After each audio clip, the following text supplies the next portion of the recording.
Welcome back to Breakfast. It's 5 minutes to 7. He's been swarmed by hundreds of young fans since he landed in the country.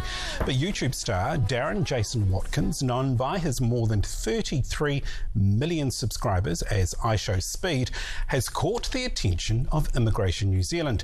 The agency has confirmed the American is here on a visitor visa and cannot legally work, and it will follow standard compliance procedures.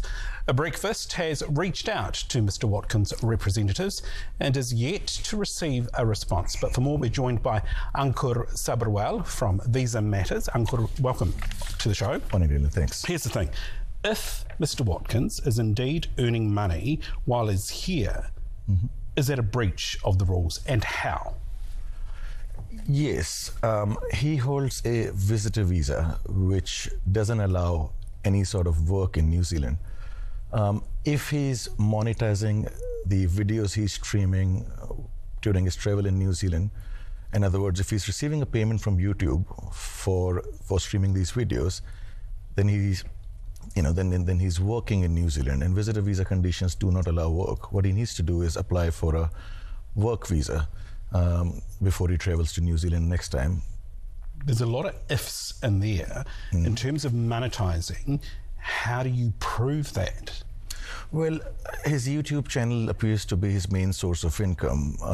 I did some research. He appears to have earned over $1 million last year by streaming on YouTube. He's quite young. I mean, he's only 19. He's got over 30 million followers, like you said. His videos are attracting a lot of views, over 3 billion views so far. I think the easiest thing to find out to do would be to ask him if he's receiving any payment for this.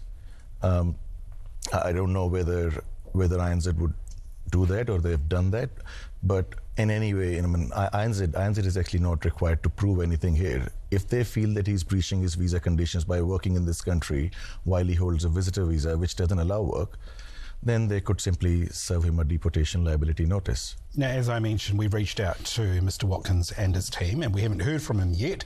But I just want to ask, you say, in this case, you can just go up to him and say, are you earning money? I mean, is it really that easy? Yeah, surely he can probably say no.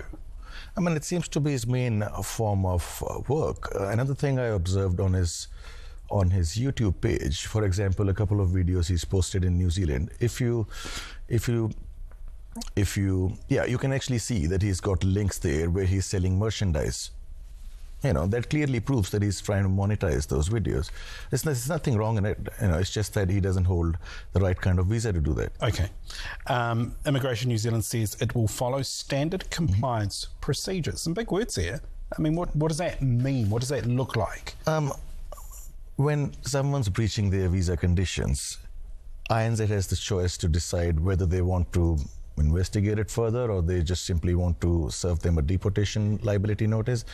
In some cases, they would simply serve a deportation liability notice, whereas in other cases, they would investigate it further. In this particular case, I think they are more than likely to have a word with him or his team and say, hey, look, we appreciate that you are promoting our beautiful country, but you don't have the right to work in this country. We see this as a form of work because you're receiving some form of gain or reward. In this case, a payment from YouTube, possibly. So do you think the rules are clear enough for visitors, particularly for influencers when they come here? Are the rules clear enough for them to understand?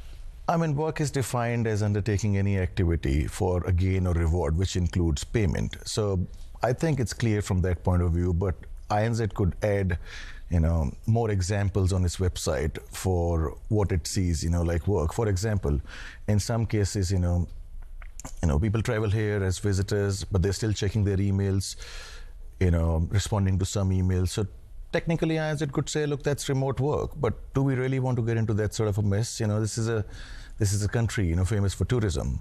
Do we really want to treat our tourists like that? I mean, INZ could certainly provide more information on its website about what they see, what activities they see as work. In other words, define what is gain or reward and give more examples. For example, if you're working on a farm in exchange for food, accommodation, that's work. A few years ago, it was in the media. Some Israelis here came here on a visitor visa. They were selling soaps in supermarkets and other beauty products. That's work. Okay. So monetizing it, yes, that becomes work. Ankur Sabharwal, thank you so much for your time this morning. Really appreciate it. Thanks for having me, Daniel. Thanks.